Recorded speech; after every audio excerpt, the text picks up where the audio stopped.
Nanti kalau piga ti.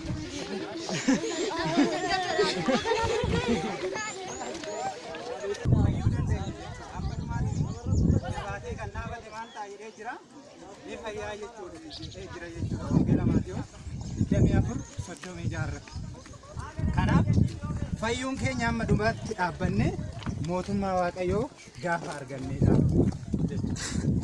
Obboleessa keenya Waaqayyo sagalee jireenya isaa dhageessisu.